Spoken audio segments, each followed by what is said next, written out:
makaget over sa ex mo? Ex, diba? Ex. So, ex na siya. Well, mahirap kasi hindi lang siya basta words na sinasabi. Kahit nasabihin mo na, wala na siya, pero deep inside, andito pa.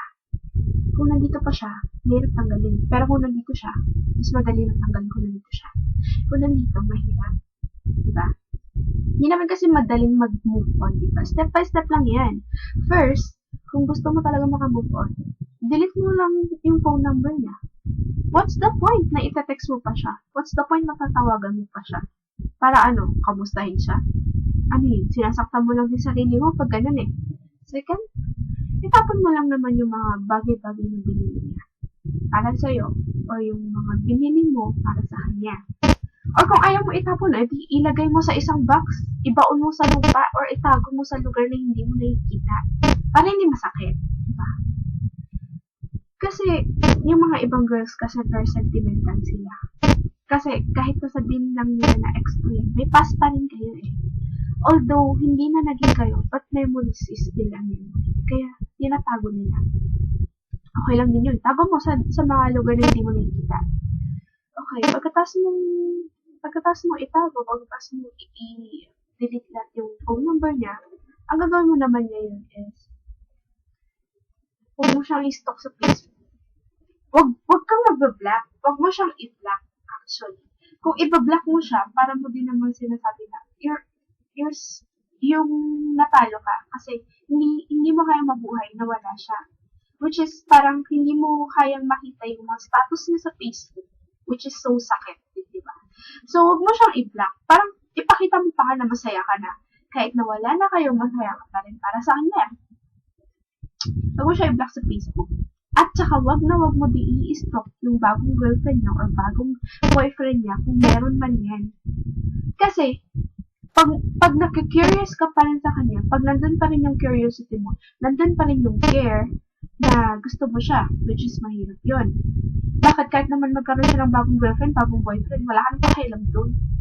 Ba't pa siya i-stalk? Huwag mo siya i-stalk sa Facebook. Huwag mo din siya i-message. Huwag ka din mag-like ng mga pictures niya. Pwede ba? Kasi pag nagla-like ka, nagpapapansin ka lang eh. Tapos may misunderstand niya ng bagong jowa niya or bagong girlfriend, bagong boyfriend niya. Nagla-like pa yung girlfriend mo, ganito, ganyan. At saka wrong idea din yung makipagrelasyon ka sa iba. Which is very wrong. Na gusto mo, nagkaroon lang siya bagong girlfriend, bagong boyfriend. Ay, dapat magkaroon din ako ng bago. Para dalawa kami. No. Kasi gagamitin mo lang yung bagong lalaki mo or bagong babae mo para makaget over sa ex mo. Which is not true. Which is wrong. Huwag dapat ganon. Okay ka na ba doon? Wala na. Tinilit mo siya sa phone number. Mga gamit, tinapon mo or tinago mo na. Tsaka, hindi mo siya i-block sa Facebook, ha? Hindi naman sa bawal din.